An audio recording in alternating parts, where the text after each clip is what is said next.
going on, guys? JD from New York here, and this is your official WWE Monday Night Raw review for this week's show, February 9th, 2015. Thank you all so much for making Off The Script another Grand Slam hit this weekend. Thank you all for coming out and supporting. Thank you for all the birthday wishes. I greatly appreciate it. It means the world to me knowing that you guys care. But it's back to business this week. After taking yesterday off, after taking Sunday off, it's back to work this week, man, non-stop. I feel like when I don't upload a video, I'm not doing my due diligence, man. So it's back to work here, starting with the Monday Night Raw review, all right? Just woke up, got the coffee going, got the coffee brewing.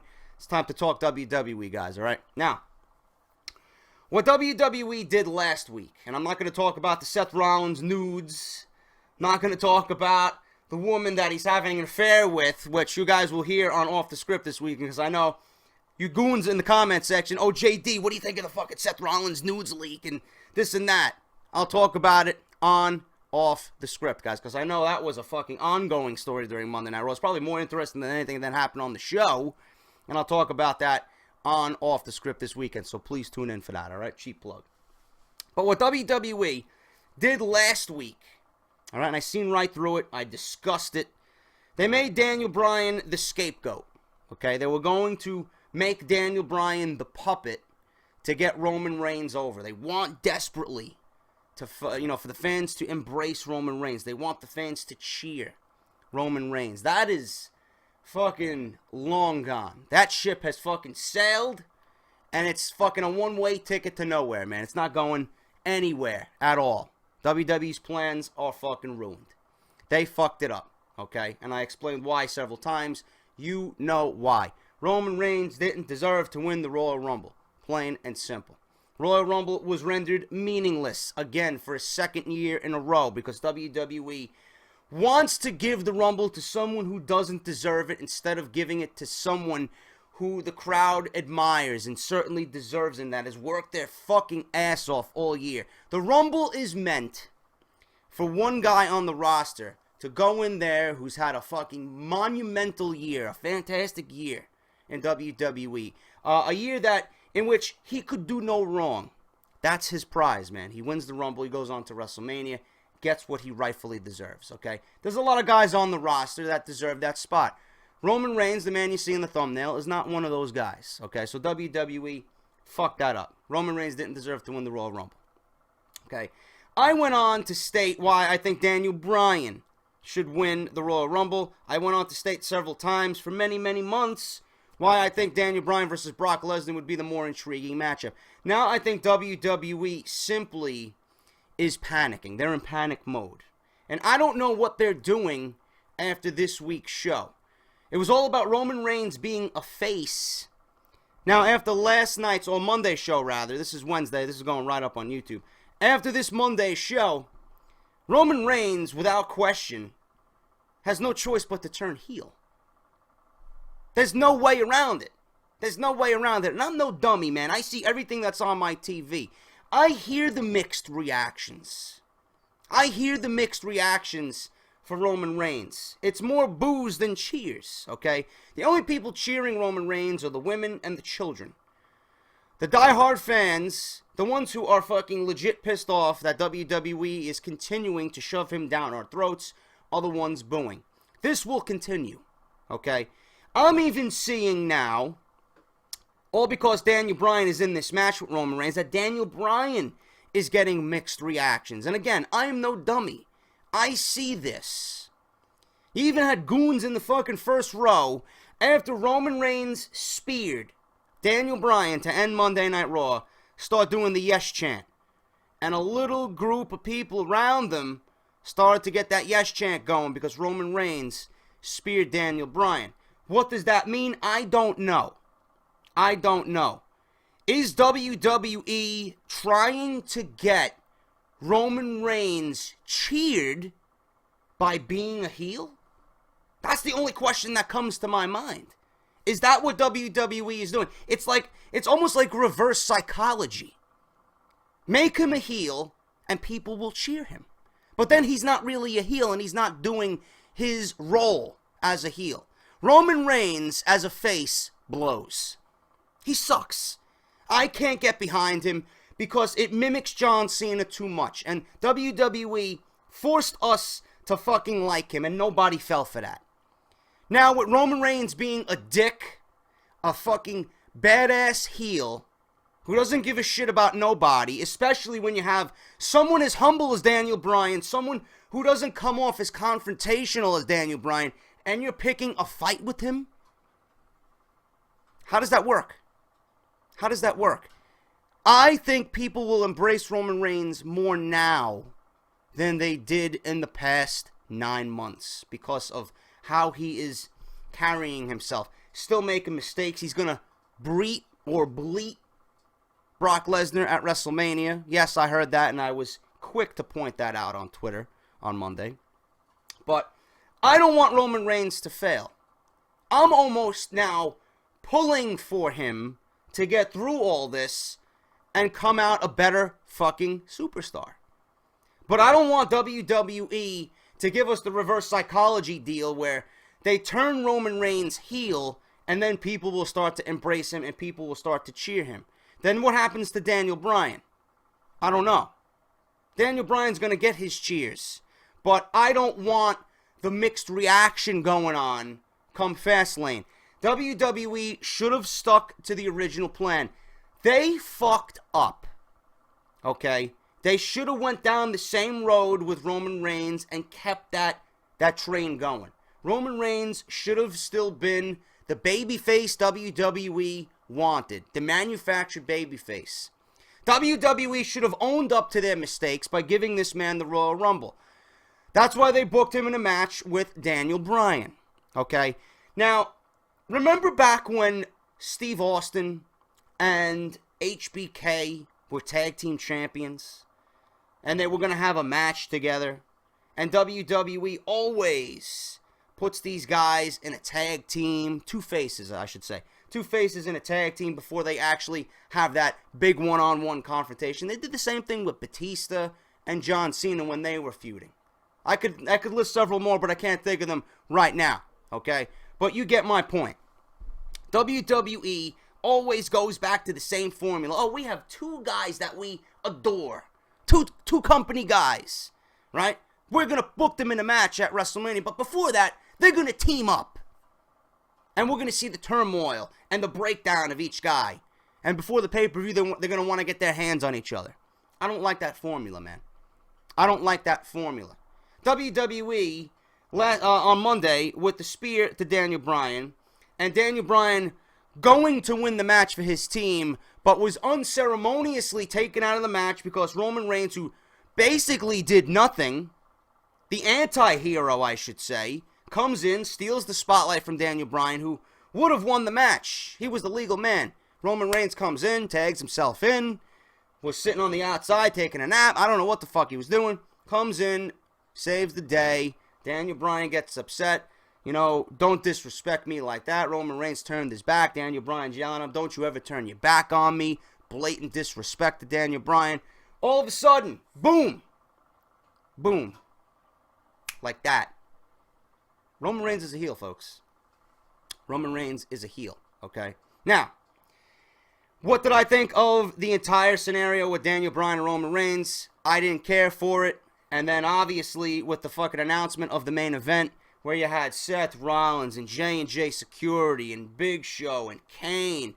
5-on-2 handicap match, man. Not something I really want to see leading up to this big match that's supposed to fucking determine WrestleMania. You know, I don't care for these handicap matches, man. WWE really, really, really needs to start thinking of fucking fresh ideas, man. The handicap match is fucking dead. It means absolutely nothing in modern day WWE because WWE always resorts to that. How can we get over on these baby faces? Oh, I got you. You can't beat this, man. We're going to book you in a 16-on-1 handicap match. Get the fuck out of here, man. Really? Really?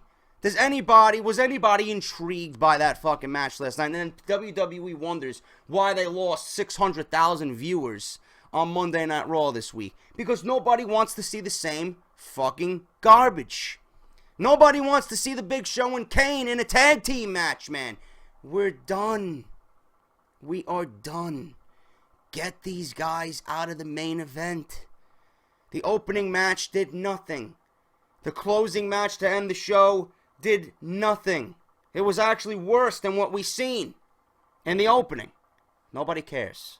Okay? Monday Night Raw had no substance, man. It's like I went to a fucking steak restaurant, a steakhouse, and they brought me mashed potatoes, they brought me macaroni and cheese, they brought me garlic bread, and a nice glass of wine, but the fucking steak that I ordered never came.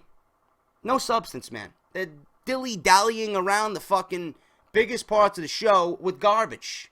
Okay? And they're not giving us anything to be intrigued by. They're not giving us anything interesting. But what WWE was doing last night, or on Monday, I should say. I should start doing these on Tuesday, last night. It's Wednesday. On Monday, was that they're piecing together WrestleMania. Okay? They're piecing together slowly, just here and there, dropping hints of WrestleMania.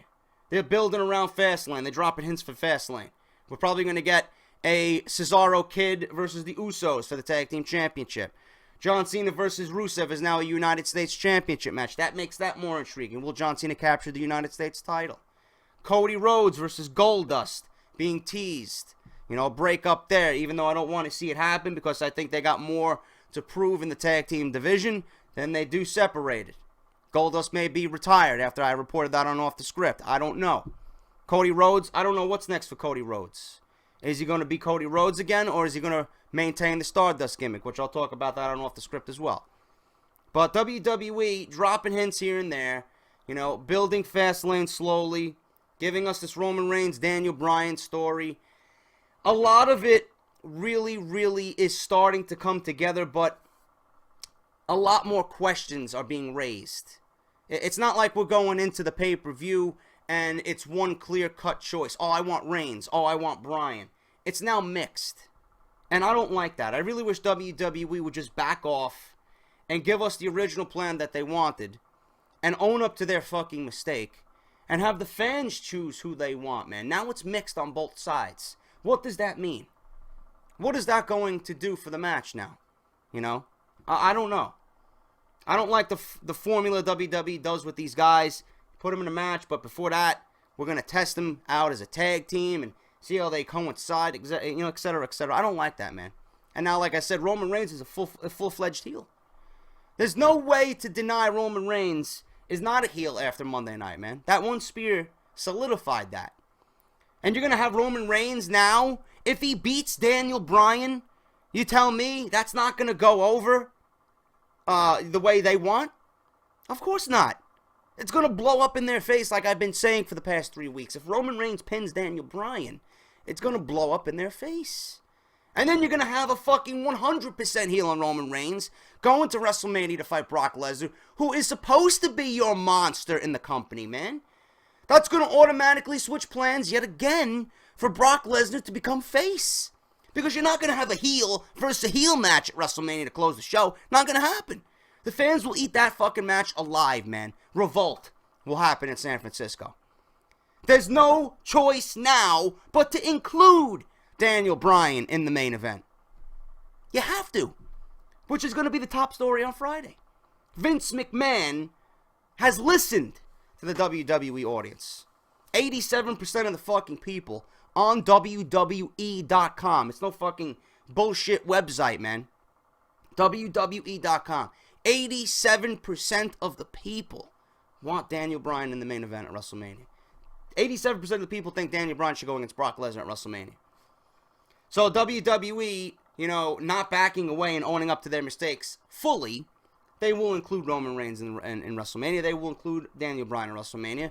And obviously Brock Lesnar will be there. This is the top story on Friday's Off the Script. Do not miss it. Vince McMahon finally changed the main event. Again for a second year in a row. Because the fans are vocal. The fans are what make the product. Okay?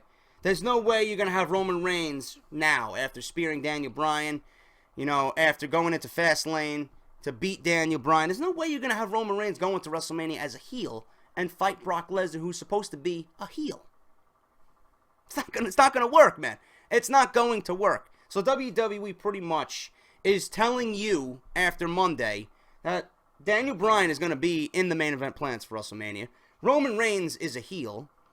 And you're going to get a second year in a row where WrestleMania was altered by the fans. It is the fucking reality era, man. The fans go on to social media and express their opinions, and they fucking vote with a fucking mouse, right? And they single-handedly change WrestleMania again. But I wish WWE, like I said previously in this video, I think WWE should have stuck with their plans. I don't like the mixed reactions. I don't know what's going to happen. I wish the WWE would let the fans choose who they want. I'm pulling for Roman Reigns. I want him to come out of this a better superstar. I really do. I don't want Roman Reigns to fail. No matter how many of you guys come to me on Twitter and say, JD, you got to take it easy on Roman Reigns. I don't have to take it easy on anybody, man. I've been watching the WWE for over 26 years. I don't need to take it easy on anybody, man. I could work for the WWE and run circles around these fucking people on how to book this show. Roman Reigns did not deserve what he was given this year. He has to show me that he deserves it. If a heel turn is going to give him that capability, then fine. Do it. WWE's high up on Roman Reigns, make him a heel. He plays the heel better anyway. You know, if he was a face, it would have been a colossal failure because nobody would have bought into that. I can buy into Roman Reigns being a heel. I could see myself and my opinion changing on Roman Reigns, whereas he was a face and I couldn't stand him. You know, if he's a heel, I'm going to embrace him. I'm going to find him a little bit intriguing. I'm not going to mind seeing him. I'm not going to mind hearing from him. And this is what I think WWE's idea is, and I hope it's not the case. Reverse psychology, man. WWE wanted people to get on Roman Reigns' side, and they couldn't. They wouldn't. And now they're going to make him a heel, and people are going to start embracing that because in modern-day WWE, if you're a heel, realistically, you're a good guy. The WWE audience loves a good heel, man. They love a dick heel. Okay?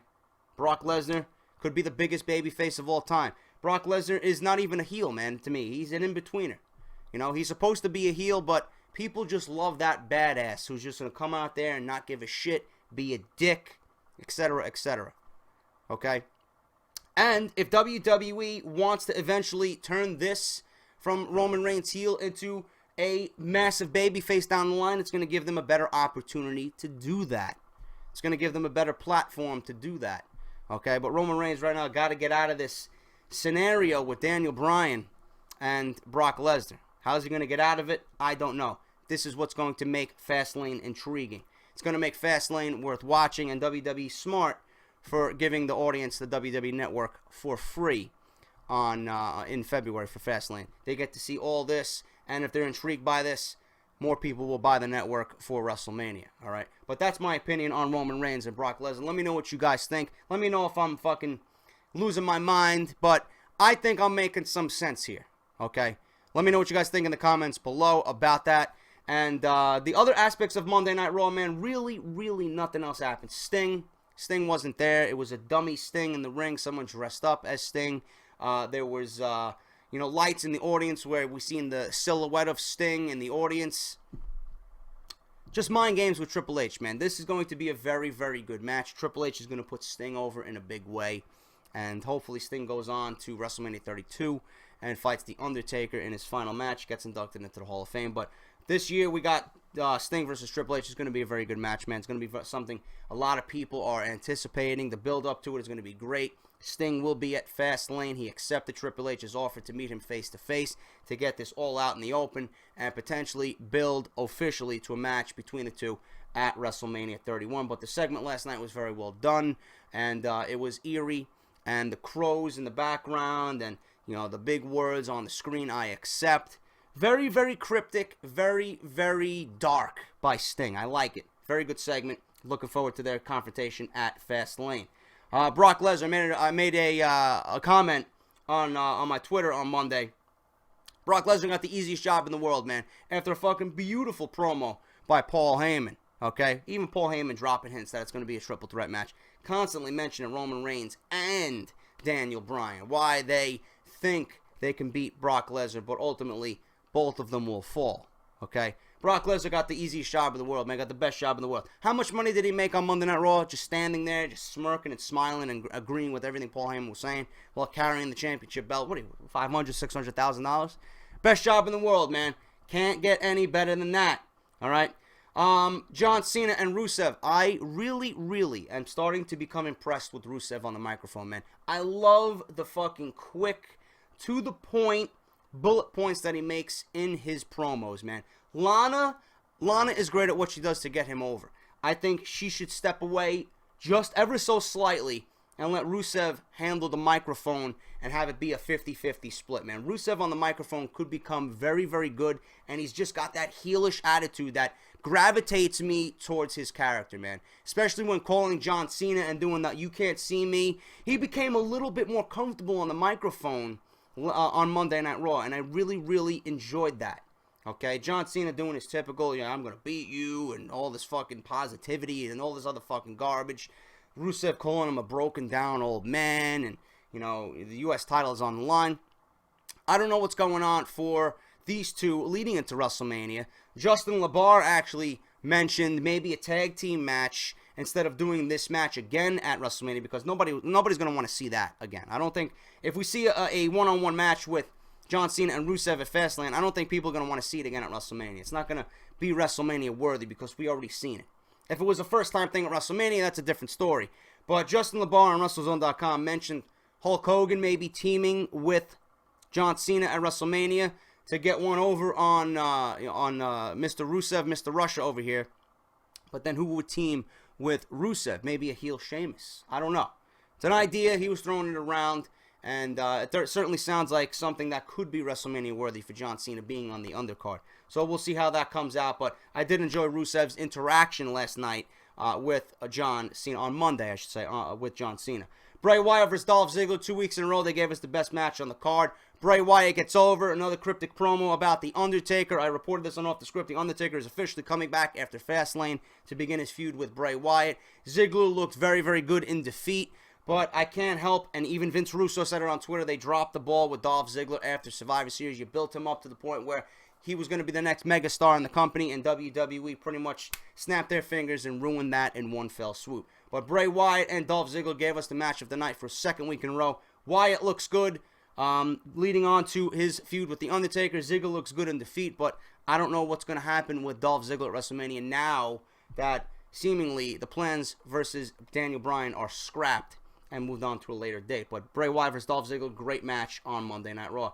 Brie Bella versus Paige, nobody fucking cares. Sheamus is coming back. Hopefully he comes back as a heel. He needs to come back as a heel, but as of right now, I don't really give a shit. Cody Rhodes, Stardust, and Goldust about to break up. This is very intriguing to me. I don't know when the match is going to happen. I don't know if Cody's going to revert back to Cody Rhodes or if he's going to stay with the Stardust gimmick. We don't know if Goldust is going to retire. We don't know how this is going to end, but they got my attention because I am invested in these two characters. They are a very good tag team. I loved watching them work together, and to see these guys break up and the story behind it. Their father is going to be on Monday Night Raw next week. He's going to get involved and add another aspect to this feud, so it should be very interesting. I'm looking forward to seeing how this develops. Cody Rhodes seemingly looking to break up from his brother Goldust, so it should be interesting to see in the coming weeks. Cesaro and Tyson Kidd versus the Usos. Cesaro and Tyson Kidd, the Brass Ring Club. I like it. The new name for their tag team. Not officially, but that's what they're going by. Looking like they're going to win the tag team championships. Triple H is incredibly high on these guys. They look great together. After I initially pushed these guys to the side and said, you know what, this is just a random team thrown together. These guys are beast, man. And the Usos and Cesaro and Tyson Kidd looking like they're going to have a tag team championship match at Fastlane. And Cesaro and Tyson Kidd are going to capture those tag team championships. I like that team, man. Good things are coming their way. And it adds yet another quality team to the tag team division. Hopefully WWE can build on that. And then the Mizdow and Miz thing, I don't know what's going on with that, man. I really just wish this would end. It's probably going to end at WrestleMania where Miz just breaks away from where Mizdow breaks away from the Miz and, you know, pretty much goes on his own. Probably going to be a WrestleMania pre-show thing. And I really wish it would just end, man. I'm not finding any interest in it at all. And Dean Ambrose versus Bad News Barrett, looking like that's going to be built up towards WrestleMania. I don't think Dean Ambrose is going to get his championship match just yet. Looks like Bad News Barrett is playing games with Dean Ambrose, but that should be a very, very good undercard match for WrestleMania. Another guy that WWE seemingly ruined after Survivor Series. Dean Ambrose pretty much floating in the middle of nowhere, and WWE doesn't have an idea about what to do with him, so they're putting him in an Intercontinental Championship match with Bad News Barrett. Looks like it's going to get him over. Looks like it's going to give him something to do, but WWE, again, really dropped the ball on Dean Ambrose. Nothing really of substance on Monday Night Raw, guys, like I said. It's like I went to the steakhouse, I got mashed potatoes and all this other shit, but no steak came out. WWE really has to start hitting these Monday Night Raws out of the park, especially getting closer to WrestleMania. All hands got to be on deck. You got to give us your best TV, your most intriguing TV, man. We're literally, a month and a half away from WrestleMania. You got to do something more than 6-on-2 handicap matches, man. It's not going to get the audience intrigued in the product, all right? So hopefully Monday Night Raw next week will be better, leading into Fastlane. I'll be back here next week for another Monday Night Raw review, guys. Do not miss Off the Script this weekend. If you missed Off the Script this past weekend, link is down below in the description. Parts 1, 2, and 3. Go check that out. If you guys want more additional wrestling content, Joe Cronin Show, Justin LaBar, Josh Eisenberg, and Bryan Ghoulish Chairshot Reality at WrestleZone.com. If you guys are not following me on Twitter at JD206, and if you're not subscribed to this channel, man, what the fuck are you waiting for? Hit that subscribe button, because this is the #1 source for all WWE content right here on YouTube.com. I'll be back on Friday with Off the Script, guys. Big story. Vince McMahon changes the WrestleMania 31 main event. What do I think about it? Tune in Friday, guys. I'll see you then.